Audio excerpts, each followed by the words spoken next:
Hello, everybody. This is Ming Chen, Hi, I'm Mike Zapsik from AMC's Comic Book Man. and you are watching AFK, the AFK show, our favorite show on the planet. One of. One of. So you're watching the right show. Keep watching, and keep watching. And keep watching. And keep watching. Don't stop.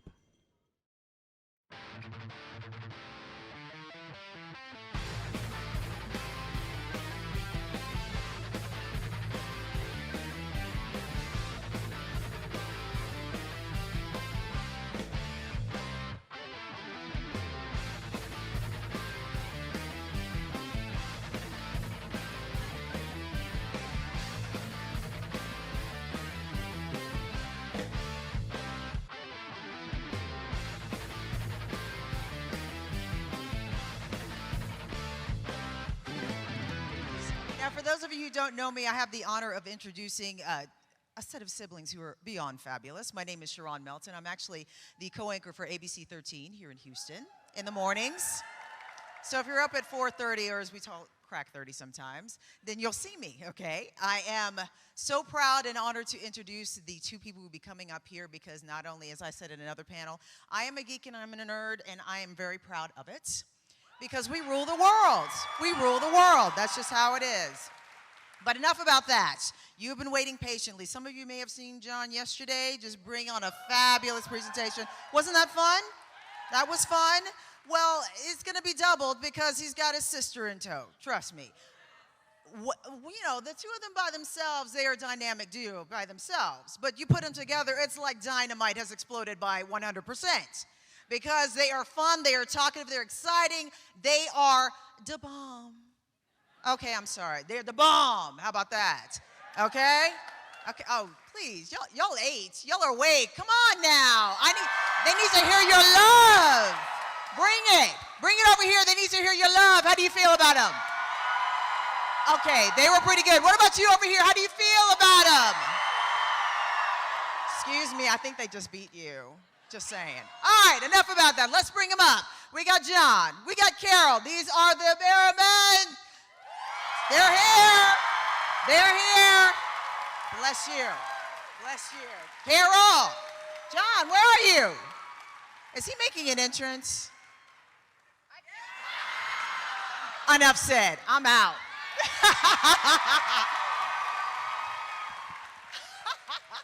I'm out. Thanks, Sharon. Hi, everybody. Hello, Houston. That's the trick I was practicing backstage. I was seeing how He's only hurt himself I once can or get it. twice. This is what little brothers do. Ah! Little brothers do when big sisters are trying to be serious because you try to get it so it hits her on the head. Ah, see, did it. Hello. How are ya? Did you notice I have my Texas shirt on? Yeah. She's being a lesbian right now. Which is a good thing. Are we sitting or standing? I don't know, but we'll sit until we need to stand. Can you guys still see us if we sit? Sort of. How about if I do this? No, because you'll fall.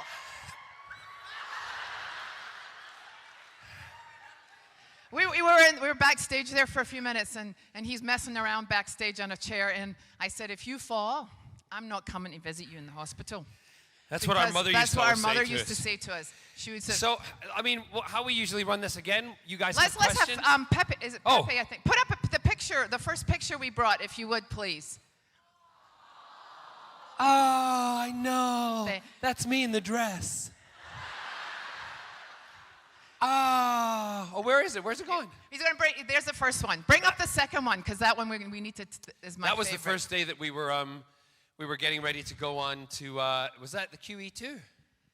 Yes, I think That was so. when we were getting ready to leave our house in Glasgow to go sail across the ocean on the And Queen this Elizabeth is my II. favorite one. Okay, so this is in Florida, early 70s, right? Yep. And I know, look, right? My mother put him in a shirt and a tie because Stick it it's back up. Florida. Put it back up again Just for a keep it minute. up there. Keep it up for a minute, please. Thank you. So my mom's got him in a shirt and a tie in Florida, and you can tell, you can date this. No, go the back. The second one. Let's have the second one back. You told for a us to minute. give you 10 seconds. We're giving you 10 seconds. You're not doing what we're saying. Go back to the other picture. Second picture, please. Oh my gosh. Thank you. I love it when someone says, do this, do this, do this, and you do it, and then they screw it up. Oh, poor guy back there. Go back. There we go. Second one. There it is. There you Yay, go. Now leave it. thank Don't you. move it. Thank you. Go. So he's in a tie and a shirt, right? And his little shorts. But my favorite is this is pre-sunscreen. Some of you will remember that, right? And so I have the white nose. Yeah, why would anybody let themselves be photographed like that? Zinc Really? oxide, right? Zinc oxide, yeah. You keep taking it down. Put the picture back up. Please, please. I'll tell you when to take it down. You're ruining our gig and our stories and our flow here, for Christ's sake. Not only does she have that white stuff on her face, but I represent the Lollipop Guild, the Lollipop Guild. I'm all legs, no torso. It's hysterical. Look at that. Are you wearing shorts or a skirt? I'm wearing a skirt.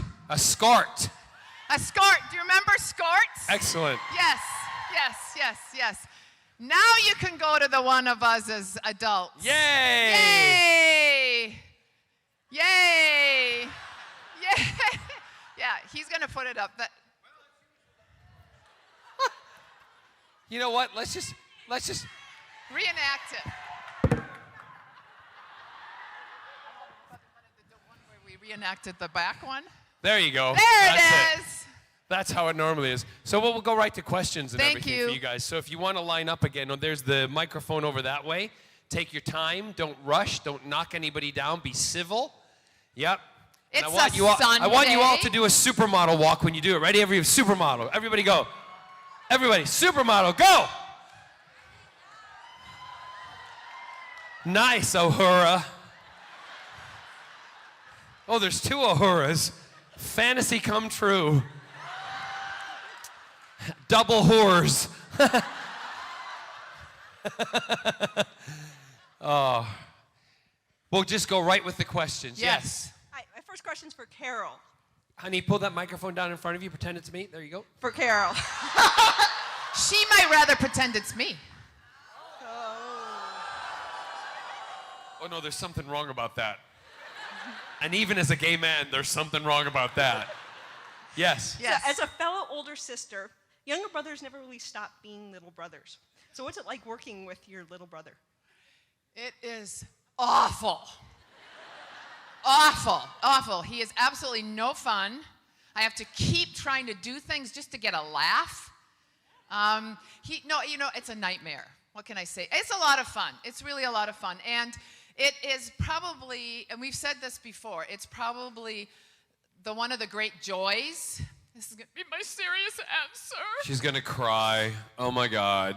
It's really She's going through menopause. She's gonna Listen. cry. I go through menopause. He's in manopause.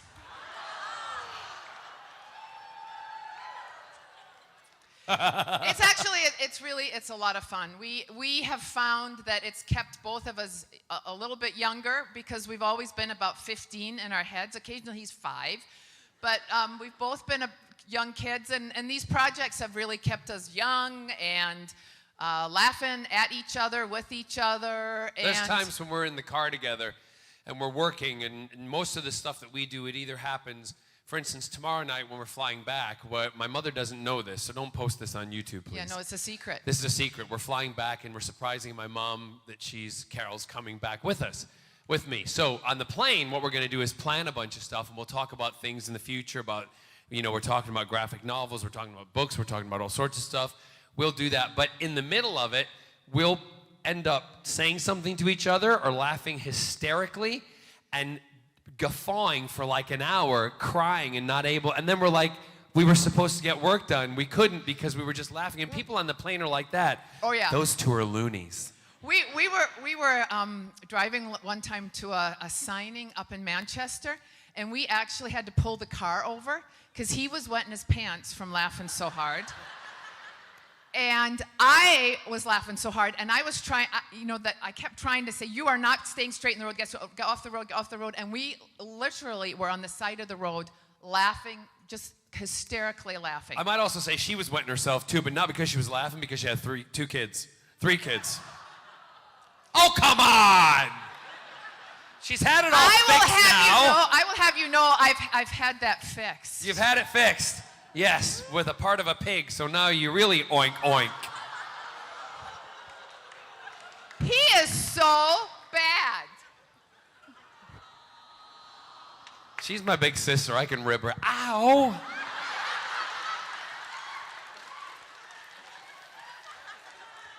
Now, Don't keep rubbing. Somebody It's a else public did that, audience. I might enjoy it, but not from my sister. Anyway, Yes, next question. Next question. I actually have a question for you, John. Just being a fan of Captain Jack, it just seems like there's a whole lot of Captain Jack in you. I was just curious if, just my observation, is there any differences? What would you say is the biggest differences? And also, the second part of my question. Is there any differences in what? Between your personality and Captain Jack. There's not, there is, because I don't walk around with a gun shooting people that I think are bad. But the other thing is that there is a lot of John and Jack and a lot of Jack and John, and that's what I think. Someone was asking me about this yesterday in an interview, and I think that's what makes him so likable, because I wear my heart on my sleeve, and I think Jack wears his heart on his sleeve. And also, I think that when you're watching a movie, or let me do this, when you're watching theater, you're watching characters. When you're watching television, we as the actors, I think the things that we identify with are the characters that actually are a little like the people we're watching. Do you know what I mean? And that's what attracts you to them. So I just put a lot of, Jack was searching for the doctor all his life, trying to find him, to hook up with him for whatever reasons. Yeah. And I, as a little boy, loved Doctor Who and wanted to be on the TARDIS and wanted to do that. So all of a sudden, I'm playing this guy on the TARDIS. I mean, so that excitement came through, that passion came through. But yeah, so there's a lot of Jack and John and a lot of John and Jack. We should say, too, that the first time, remember after you had gone into Tennant's trailer, after you'd been announced as the face of Bo? Yes. Who the next person was that you called? And so he calls me and he says, are you sitting down? Are you sitting down? Are you sitting down? And I'm like, what's wrong? Because immediately you think, he's, lost his Something's wallet wrong. and he can't buy me anything anymore. Or, you immediately go to the bad things, that he's forgotten my shoe size, or any of that. But anyway, so I said to him, what's going on? He's going, I am the face of Bo. And I am running up and down my living room screaming. My kids are like, okay, Mom's talking to Uncle John. And that was pretty awesome. And the second part of my question was character from Arrow, Merlin. Can you kind of talk about what parts of yourself is in that character?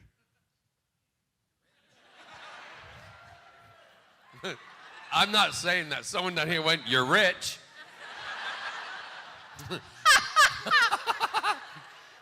I'm very comfortable. Yes. Thanks to all of you, and I appreciate it a great deal. Malcolm Merlin. I think they're both a wee bit darker than you are. Yeah, they are a little bit darker. Malcolm's a little bit darker than me, but what's really nice for me is the guy who plays Malcolm. I can be, because he's not nasty, he's not grumpy, he's just bad. Yeah. But I like that. And in a way that, the thing that I put into him is the charm, I think, and that smile. So when he is ready to, shoot you or kill you or do whatever with you, he's got a smile on his face. Please shoot me. Yeah. And so that is the way I'm probably like him, but I've yet to explore him more in a great deal, which, because I'm a regular on the series next year, you're going to see a lot of darker stuff. A lot of more smirking and smiling. I can't wait. And if I tell you any more, I'll have to gas all of you and kill you. Now, here, let me tell you what Carole is excited about. Not only is that he is going to be a regular on Arrow, but they film in Vancouver. And my other favorite show films in Vancouver. And I am going to try to talk him. You think you're going to come to Vancouver? And I am going to come to Vancouver and work on a project with John, and he's going to get me under the Supernatural set. And I would be happy to sacrifice myself for all of the women and men in the audience who would like to have both those J-boys. Yes, yeah. But not only that, but Misha Man is my man.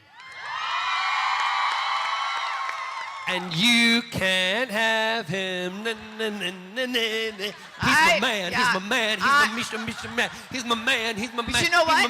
You know what? I bet. The J-boys like girls, the J-boys like girls, the J-boys like girls, the J-boys like girls, so they would like me better. I don't know. The J-boys like Captain Jack's from what I'm told. Anyway. I don't know that for real. Yes. Hi. Hi. It's not going to bite you. It does feel like that. I have a question for John, actually, about differences in society and television between BBC and American television with Captain Jack. With Doctor Who and Torchwood with BBC, the sexuality was never so much an issue on the show. It was just part of the character, just like any sexuality for any character, no matter what orientation, is never made into a big deal. Yes, you're telling me what I already know. What's the question? The last season of Torchwood, however, seemed there was a shift, production, and I think, wasn't it Showtime that was doing it? Stars, obviously you watched. Yeah. So your criticism, you don't even know what channel it was on, but you're going to criticize it, right? Well, I watched it when it finally aired on BBC America. Sorry? So I watched it late. It came on Thank BBC you. Good. America. It finally did come out, and I waited. So your criticism is? The sensationalism, all of a sudden, the orientation, the omnisexuality of Captain Jack. Well, you guys, the thing is, I get very defensive when people criticize Torchwood because, you still have the same writers. Russell was still a writer. And Jane Espenson was still a writer. So I don't know how we sensationalized it. We probably were more in your face with it a little bit because we were on a channel that allowed us to do a lot more. So Jack, because the sole reason why Jack walked into that bar, right? And I appreciate your comments and stuff, but the sole reason Jack walked into that bar and we did that whole sequence with the bartender after that was because Jack was human. He'd never experienced sex and sexuality as a human because if you go back in Torchwood, when he'd never sleep. That's why he had the room underneath the floor that he laid on a mattress and would just lay in darkness because he couldn't fall asleep. So therefore, when he was never able to enjoy a lot of his sexuality, but he thought, I want to see how it is as a human. I want to feel it as a human because I can feel pain. I can feel, without getting too graphic, that was the kind of route we wanted to take. And then with the Angelo character, we wanted to show you the romance, the true romance of it. And it wasn't so much of the omnisexuality that was forgotten about, but we'd covered that. And we had to do something different again in this series that, again, and to be honest with you, perhaps Russell wanted to shake America up a little bit and, show them that gay men do have sex. Yeah. And there ain't nothing wrong with it. Well, that's what I wanted to really talk about. It's like, sorry? For American audiences, is that necessary? I mean, and also for the yes, BBC. I think yes, it is necessary. Yeah. Totally yeah. necessary. For the BBC because you've got so many bigoted people out there. Yeah, and I'm sorry, because you're putting me on the defense here. There's so many people out there in this country. It is necessary. Are you a gay man or not? No. You're not. Okay. So perhaps then, being a gay man, you haven't lived in my shoes. You haven't been discriminated against. You haven't had people call you queer, faggot, that you don't belong in this planet, that you are someone who should go to hell. When you experience that, then you know why we put it on television and put it in people's faces. Oh, no. I'm not talking about putting it in television. I'm just talking about the difference. It just seemed between Doctor Who and Torchwood, it But was Doctor Who's normalized. a Doctor. have the next Hold on a one. second. Yeah. Hold on a second. Hold on a second. It was normalized. Hold on It a was second. everyday and acceptable. Hold on a second. Doctor Who's a children's show. Doctor Who's a children's show, so you can't put stuff in the face of children. That's for their parents to decide. Okay? And Torchwood is an adult show. So if I want to have sex with another man, I'll have sex with another man on that show.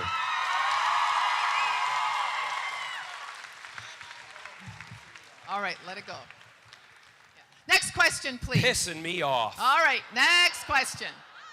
Next I- question. I have 2 questions. Yes, yes. One better be for me, or he's gonna. It's for live that- both of you. All right, good, good. Where's your In- big bow? You had a big bow the other day. In the first book of Hollow Earth, John, did you actually crumble pieces of ever bread in your sister's hair? What a great All question. the time. All the time. And the best time to do it is in the morning when you have toast. Let me just follow up with this story. Everybody needs an Uncle John in their life, and I had, believe it or not, an Uncle Alec that was a lot like Uncle John in my life, and he would just teach me all the fun and terrible things to do to your siblings, right? The first time John could ever teach my kids all the things that would drive me nuts, he did them. So frequently. So their big thing when they all get together is I have 2 kids, a boy and a girl, and Claire and Turner and Uncle John would sneak into the bedroom where my husband and I would be sleeping wherever we are, and he would hold me down, and then the kids would lick Her face. my face. Because I can't stand that. I can't stand, and it is not unusual, even to this day, anytime we are together, if I hear him anywhere near my bedroom in the morning, I am out of bed so freaking fast. And he really, and he really likes to do it after he's had a horrendous burp. And so I would hear my kids when they were really little outside the door,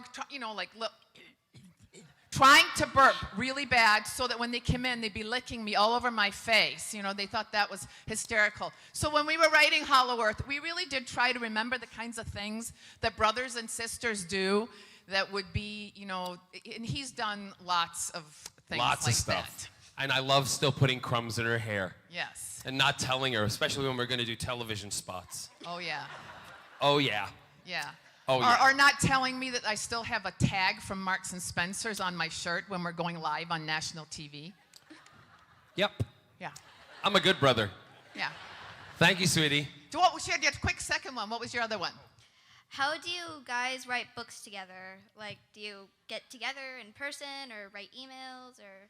Well, the process for this is very different. John, and I know you're not going to believe this, but he has a pretty amazing imagination. And he has got lots of talents, but writing is not one of them. Yes. And No, it's true. She does all the writing. I'm not going to deny that. So what Absolutely. we generally do is we do a lot of talking together, a lot of brainstorming together. We collaborate a lot at the beginning of the process. We take notes. We have a little iTalk on our iPods, and we do all kinds of stuff. In fact, we imagined the Hollow Earth on a drive from Cardiff to London, and we were eating a lot of sweeties. Yep. And so we were both very, very, very, very sugar high when we were doing it. And then I go off to Milwaukee and I do all the writing. And thank goodness for technology, because what that means is that we can shoot emails. Or my favorite thing to do is to wake him up in the middle of the night with a question when he's in London and I'm in Milwaukee time. And to say, what kind of boat would they have? And he usually says, Speedboat. and then if it's really late at night and I get him, then he says, Shut up. It's 2 o'clock in the morning. Stop calling me. Call me later. So thank you for your question. Thanks, sweetie. Yep. Who's next? Hi. Hi. I have 2 questions. Carole, can you tell us an embarrassing story of John from your childhood? And then, John, can you tell us an embarrassing story of Carole from your childhood?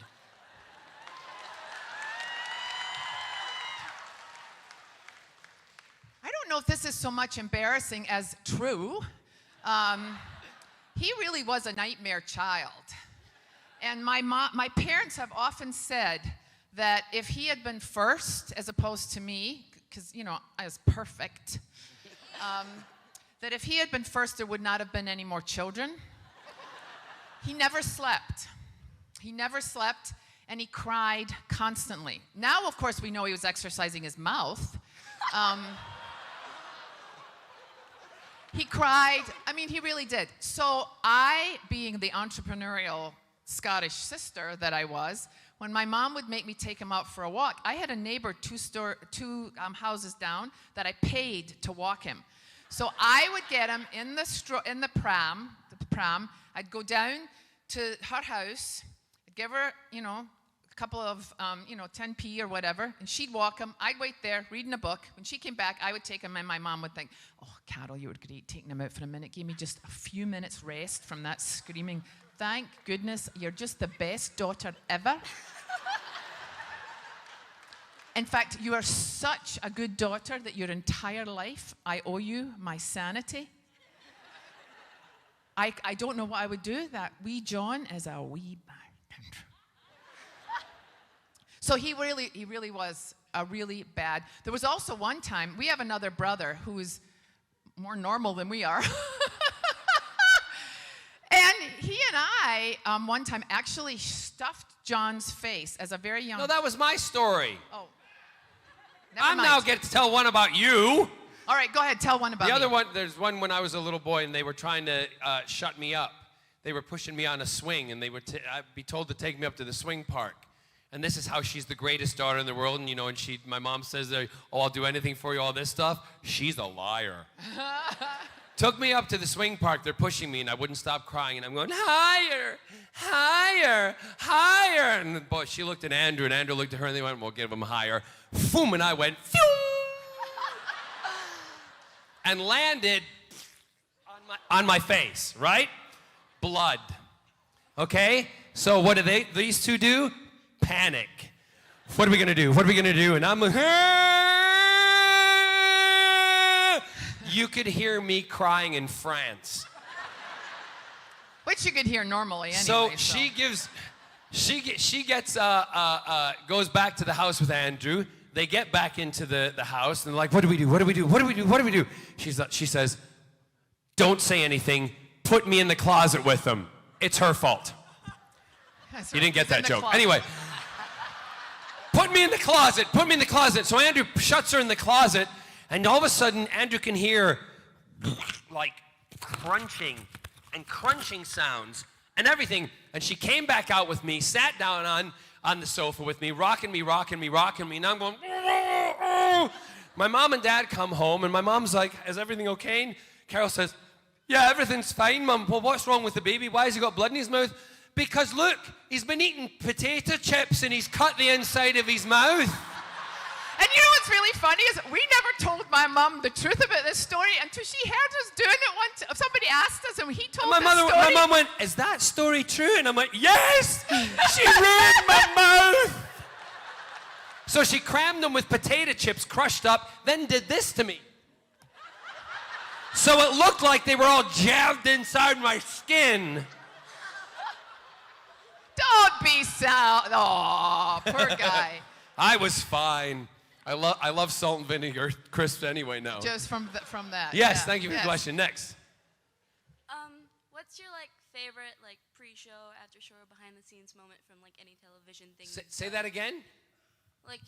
Your favorite behind-the-scenes thing from anything you've done, funny moments or stuff. With him? Our favorite behind-the-scenes thing. Yeah. I'll tell him one, and then if you want to think about it. Well, when we were working on Anything Goes, which you should all read, it's hilarious and very funny and an awesome book. Yes, thank you very much. Or maybe it was even I Am What I Am. I'm getting plugs in for 2 books. That's how good I am. So I Am What I Am. I was on the Torchwood set for a very long time. It was so exciting for me because I actually had my own chair. Remember, they gave me my own little chair, and I would sit back there with all the and so John one day said, let me give you a tour of the set. And so he walks me around the TARDIS. I know, it was right there. It's massive set of the TARDIS. Walks me backstage. We're walking along, and he says, right, you need to see what's behind this curtain. And so I walk up to this curtain, pull it back, and here this Dalek comes right out at me going, Exterminate! Exterminate! There was one time I wet my pants. Yeah. I was terrified. So that whole time I was on set, every time I'd see a black curtain, I was thinking that there was a Dalek leaping out at me.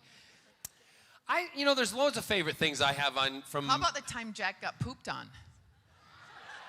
Remember we were in that big warehouse? It's the episode where the big cut of meat, the meat episode. That I got pooped on. Yeah, and you're doing your hero run, and there's the big the birds. Yeah. Seagulls. Yeah, doing the hero run, running down, and this was one that was an outtake. You know the episode with the big piece of meat in Torchwood? The episode's called Meat, and it's where they have an alien and they're hacking it to put it in burgers. Just kind of what they were doing last year with horse meat, really. Right. Well, they did in Britain and Europe. They were putting horse meat in regular burgers. We were doing it long before they were. Yeah, you're right. So we got to do this running shot, John. I'm running. It's, the hero code. Yeah. And seagull poop is massive. And it splashes. Because when I run with my mouth open. So the whole rest of the day... Listen, yesterday one of my stories was about poop, and again today one of my stories is about poop. So when he was the rest of the day on set, everyone, instead of calling him Captain Jack, they were calling him Cackin' Jack. Gee, thanks. Actually, that's what's thinking about poop. We have this thing when we do... we're going to talk about poop here. All right, go ahead. When we do we do a lot of school presentations when our books come out, and we were doing this school presentation at this very, very hoity-toity school in Edinburgh. In fact, it's the school where J.K. Rowling modeled Hogwarts after in Edinburgh. I mean, there really is a school that kind of looks like this castle. So anyway, we were all these kids, and they were just like sitting there, right? So polite, hardly moving. So we said, let's see which one of us can be the first one to get them to say poo or pee. Because there's no way they were going to ever say it. So we spent the whole presentation egging them on to say things like, well, in Victorian England, what was running through the sewers? And these kids are so darn polite, they would say, water, ashes, body parts. I'm like, no! Pee and poo! So it became this challenge the whole rest of the book tour to see which one of us could get the kids in the audience to say pee or poo. Yep. And I think I won. Today. You've won today. Next question. Thank you. Hi. John, I know you more from the West End in London. And I was just wondering, now that you're doing so much telly, do you miss performing on stage? Do you think... I do miss performing on stage, but the thing about I love television, because television allows me to see my family and see my husband, and when I'm working on stage, it literally takes over your life. It literally takes over, because you're doing shows till 11 o'clock at night, and you all of a sudden come home, you don't wind down till 2, you're in bed, you sleep till 10 in the morning, or later, depending on how tired you are, if you have a matinee that day. And, Scott gets up, goes to work, does his stuff. I never see him. So I will do West End theater again or something on Broadway. I get asked all the time to do it. But again, it's about the commitment. They want anywhere from 6 months to a year, and I can't do that with television now. So I'm really loving what I do on television, and I love that you're loving it. So long may I continue, really. And I will eventually be back in the theater. I used to work at the Queen's with you. Sorry? I used to work at the Queen's Theatre in London when you did Matador. Long time ago. Very long time yes, ago. Yes, very long time ago. And I just wanted to ask, will you go back and do panto as well? I do panto every year. I've done pantomime for the last I've been doing it. I haven't had a family Christmas for 16 years because I've been doing panto every Christmas. And that's a traditional British Christmas show that I do for children and for families. And the jokes for the adults go over the kids' heads and blah, blah, blah. But it's also a type of show that will introduce children to theater, which I think is very important. Yes? Hi. My question is mostly for Carole. I noticed that John doesn't really have a Scottish accent, but you kind of kept yours, and it comes on at certain times. Oh, we both have a Oh, strong we both have a Scottish Scottish accent, but I choose not to speak Scottish with Americans. Because yeah. when I was a wee boy and we moved to Glasgow, from Glasgow to the United States, kids bullied me because of the accent. And rather than being bullied, I decided to learn how to speak like them. But when I'm back in Scotland, I speak, my whole pantomime, everything is done with a Scottish accent. Except when I'm on television, I'm hired as an American. So I'm a bit schizophrenic, but I know... And actually, when we are by when ourselves, we talk talking together to with each other, we speak. We speak in Scottish like this to each other, for sure. And when we talk to our parents, it's like Yep. this. And Yep. when I yell at my children, it's like this. And when you want to really get angry at somebody, you speak Scottish because it's the best language because it scares the crap out of people. Thank you. Yep. Yep. Sorry, the mic's a little low. Speaking of scars, sorry, wearing my kilt. Had to fix it. I've been Hello. around for a while. Quick question, John. Now that you and Scott are married, how nice is it not to have to fly back every 3 months to visit him? Also, Virgin Atlantic coming out with the glass-bottom aircraft. Oh, I know, April Fools, but it's a dream. Hold on. I have to explain that. I fly Virgin Atlantic. I mentioned this yesterday. An awful lot. I'm one of their high-tier customers. And they, there was this thing on the news on April Fool's Day, and I forgot it was April Fool's Day. And it was like, Virgin Atlantic are having this new aircraft with a glass bottom.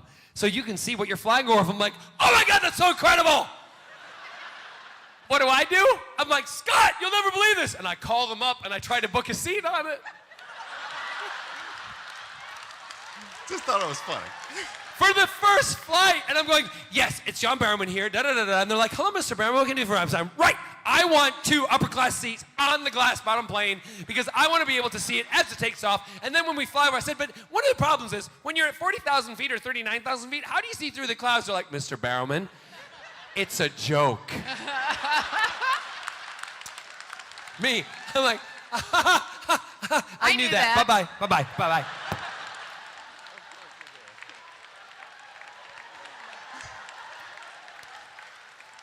Geek. Total geek nerd. I was like, oh my God, Scott has glass bottom plane. Joke. And what was the first one? Oh, you and Scott being married. You Oh yeah, no, what we used to do, Scott would have to fly back every 3 months and then come back. And what's really nice now is there was a couple, I always used to push the limits. I'm not one who'll sit back and allow things to be told what I'm supposed to do because of who I am. And so in the lines for immigration, we would get in the immigration line, I'd take them in my line with me, and they would come up and they'd say, you know, who is this? And I'd say, it's my husband. And they used to say, we don't recognize that here, get to the other line, right? So I just kept doing it. Now we don't get that anymore. We get, you know, it's completely changed. Awesome. No more waiting. And also it saves me a lot of money on airline stuff to get them back and forth. Yes. Hi, guys. My question is, what were some of your biggest influences as writers, novels, or authors? We both loved adventure stories when we were kids. Enid Blyton. Yep. Roald Dahl. Roald Dahl. C.S. Lewis, Lion, Witch, and the Wardrobe. And S.E. Hinton, The Outsiders. Yep. Who, by the way, is a massive Supernatural fan. Really? Yes. Anyway, all of those kind of adventures. We both loved Harry Potter. Yep. In fact, yep. When Harry Potter was being released, I knew somebody in the publishing industry, and I contacted them, and I got my niece's nephew, Carole's kids at that time, and Scott's nieces and nephews. I got them all the first editions they're still at of that time. every single Harry Potter novel, hardback. Cha-ching. And actually, what was really nice is there was one year we were at my in-laws' cabin up in the northern Wisconsin, and John and Scott were there, and we were all sitting around the beach, you know, doing what you would normally do on a beach in northern Wisconsin. 90 degrees. Drinking. Water skiing, drinking, you name it. We're all sitting there, the adults down there, and we went, where the hell are all the kids? And Nobody's outside. We snuck back up to the cabin, and we walked up, and they're all sitting in chairs reading Harry Potter. The books that I brought. And we at that moment, and we didn't really say anything to us at that moment. Would you not do that with a microphone? So there were at that moment. Sorry, that was kind of a big sister mom moment. We remembered that, and when we started to think about, when we were asked to write a children's series, we thought, oh man, to write a book that would keep, not that we want to keep kids from being outside, but to have that kind of Keep them passion occupied. and kids that want to read. So that was a real influence. We've always loved to read. Anybody read Harold and the Purple Crayon when they were young, when you were little?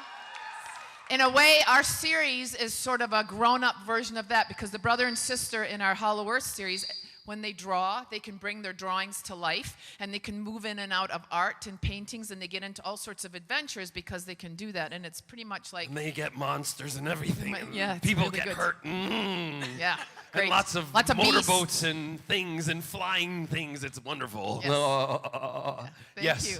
Next, thank you. Hello, I absolutely love you guys. Thank you for coming, first off. And, Welcome. My question is for John. Is it true that you are getting a new Dark Archer costume for the next season of Arrow? I cannot talk about anything about Arrow. I'm so sorry. I can't. Because I heard a rumor that you were saying your first costume was too claustrophobic. My costume is very claustrophobic because not only do I have all the kind of Asian influence that's involved in it, and I have the combat pants with the boots. They have those on. Then I have underneath, I have a black turtleneck, and I hate He hates turtlenecks. And so I asked them to make them smaller because I don't like things touching, confining me neck. around my neck.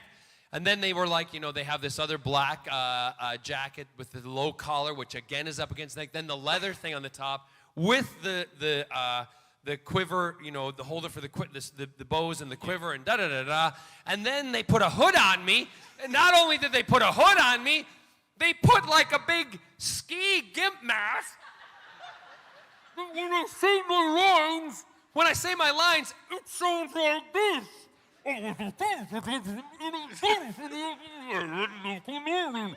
I'm like, guys. They're like, well, can you just do the dialogue? I said, what's the point of doing the dialogue? You can't hear it. I'm going to have to go in and dub it. I had to stop one night because there was a fight sequence, and we have the picture at the desk, where I kick Steven through the wall, right? And then I come in and I start going, and kicking him. I actually kicked him. Right in the shin and the knee. I was mortified, because he gets up and, as someone in the lead role of like Torchwood and stuff, myself, when that would happen, you'd get up and you'd go, but you want to kill the person, but you're trying to be polite. Oh, it's fine, it's fine. Steven's going, it's fine, it's fine, it's fine. I'm like, dude, just punch me. I know, you're in agony, I've hurt you. I was mortified. So the rest of the night, I was so worried about hurting him, and he's going, no, it's okay, it's okay. I'm like, you can get me back now. Next season, you can kick me, you can do whatever, it'll eventually happen. But the only other time I've ever done anything like that was in Torchwood, when we were having the fight in the airport sequence of Miracle Day, and one of the stuntmen got too close to me, and I then kicked him again, but I broke his nose. Yeah, they get paid to do that. It's all right. Hi. Yes. Oh, hello. My question is for John. What is the most bizarre fan art you've seen? The most bizarre what? Fan art. Fan art. I thought you said the most bizarre fart that I've... He's had a few bizarre Is that the way they ones say in farts his here? day. Fanarts? What's a fanart? It's a funny fart. A fanart. We could start that. Yeah. We'll start fanarts. Let's start that. Fanarting. I'm going to Fanarting. fanart. Here's We're a gonna fanart. What was that? A fanart. This is yours. Mine are much more ladylike. Yours Yours are more like like... elephants. That's yours. That's yours. And then my mother, she'll be in the kitchen and you'll She'll hear... go. Wait, no. And she'll turn, she'll go, who opened that door? Or my favorite one, she'll say, it's those plastic sandals. Not plastic sandals, they're Those plastic squeaking. sandals. And I'm like, yeah, they're squeaking and they're stinking like a toilet. Nah, the fan art.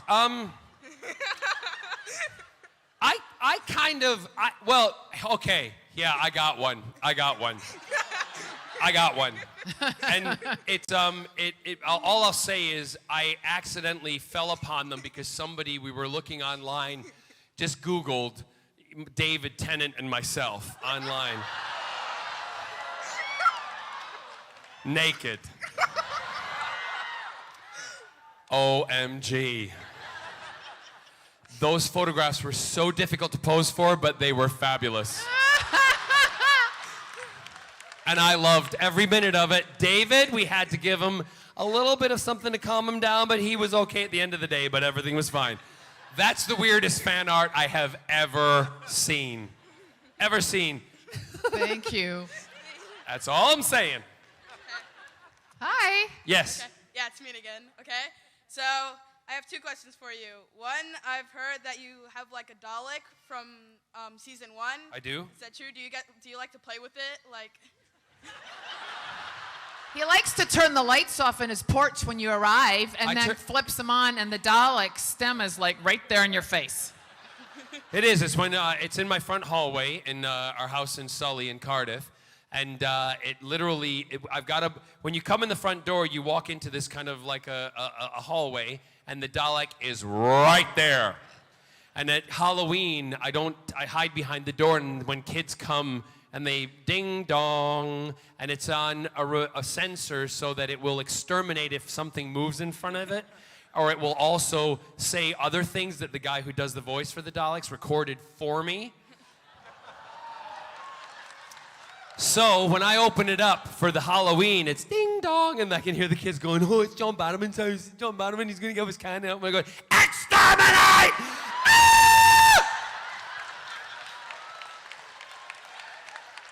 It takes so long for my gardener to clean up the poo stains all from the front of the house.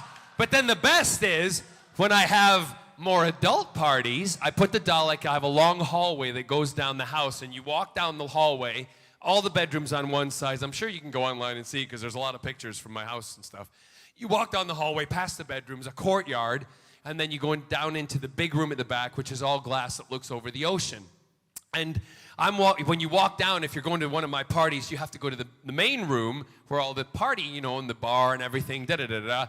So people walk down, and then they get back, and there's the Dalek sitting in the courtyard. I love my Dalek. And then you walk past it, and it doesn't move till you walk past it, and it goes, and then the lights go on, they're like, oh, and it goes, nice ass. Welcome to Casa Barrowman. Be careful. Don't drink too much. All that kind of stuff. It's wonderful. It's great. Wonderful. It's really cool. Okay, and question 2 is in reference. By the way, it was the Dalek that shot me that I have. Yeah, I remember. Yeah, that. Okay, it's the same one that that shot me in Doctor Who, and I said to them, I really want that. And rather than them, being, them giving it to me, I had to pay for it. Yeah. And they're really expensive. Okay, and then question 2 in reference to Bad Wolf, episode 12, season 1. Say that again. You're talking way too quickly, sweetheart. Sorry. Okay. Episode 12, Bad Wolf of season 1. How did it feel to be naked in front of 1 million viewers? Not a problem. Yeah. Yeah, our family, I don't know, nudity's not a big issue for us. Not a big issue for us.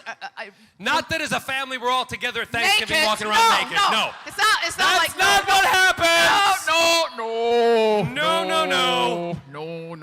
I love my sister, but I don't want to see that. No. But we're not afraid. Like if we were in a nude beach, we're not afraid to go nude in a nude beach. We're believers of be proud of your body, no matter what shape and size. Be comfortable with it and celebrate it. Yes. And actually, when he was in Phantom of the Opera, this was years and years ago. It was before cell phones, and I got lost. And so I'm actually on a payphone, and I'm calling him and saying, I know I'm close to the theater, but where exactly? Which theater is it? And he said, just turn the corner, and you'll see. So I turned the corner. We're in this gorgeous old building, and here's this big frickin' ass. Right out the window, and I said, oh, there's John. Above one of the signs that says, for Phantom, let romance be with you, and then there's a butt right up there. Awesome. Next question. Hi, this question's for Carole. Thank you. Thank you. Thank you so much. Okay. Quick, he's gone. I know. So when you were writing Exodus Code, there were a lot of sort of racy scenes in that book. And I was just wondering, on like a scale of 1 to, oh crap, how weird was it to be writing these rather, PG-13 scenes for your brother's character? 1 to oh crap. How about Yeah. oh crap and a bottle of wine? A girl can't have too much Chardonnay, Chardonnay, Chardonnay. Some A of girl you- can't have too much Chardonnay, Never. especially when her brother is gay.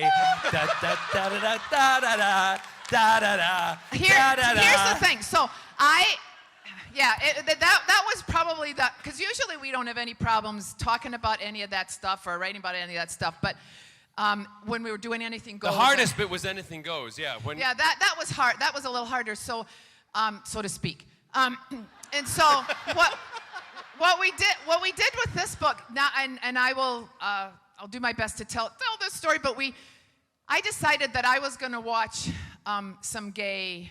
Don't say it. Okay. Movies. Because I'm not gay, not a man, and Move along, so anyway.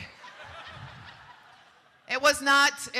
That was the hardest part, and then I would send it to him and Scott, and they'd laugh. We've seen it.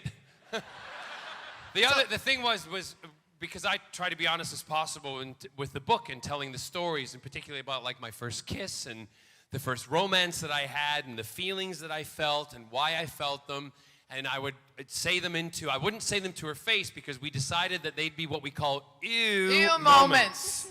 Right? A lot of those. So I would then dictate them into my iPhone. I'd record everything, and I'd be bluntly honest, and then I'd go, "Ooh, send." And then she'd call me and go, "Yeah, I got the messages. That's all fine. But did that really happen?" I'm like, "Yes, I'm being honest. Yes, it did. Yes, it did. But it was good. It was good. Yeah, it was fun. Thank you. Oh, hello. Hi. Hi. I just have a question. Your character in Doctor Who, you didn't get to go with Matt Smith, and I was just wondering how you think that your character would have related to him and what your relationship would have been like those with him. are hypothetical questions. I don't really know. I think he would have still fancied him. But it's I think he would have liked to have somehow met River Song better. Yes!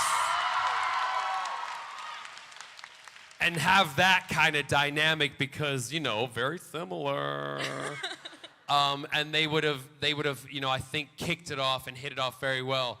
So that would be my main thing. But before Matt took on the job as the doctor, I sat with him for about 10, 15 minutes when he was being brought into the publicity area at the BBC for everybody to speak and meet to him. And we were just wrapping up with our stuff on Doctor Who. And, I said to him, you're going to be great. It'll change your life. Just go with it. Love the fans. They will love you back. And you know what? He has, and it's great. It's absolutely fantastic.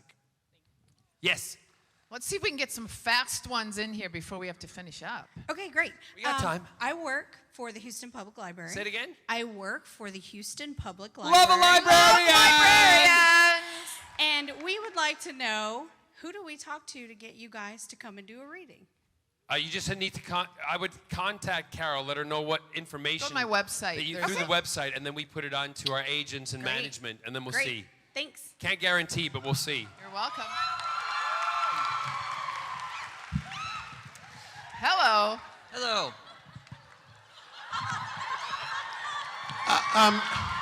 Yes. Excuse me.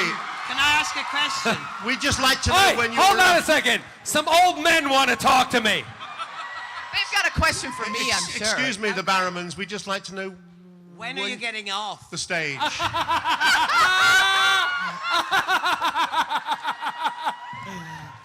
Bring the hook. Hey, when you get the TARDIS and take us back to where we belong.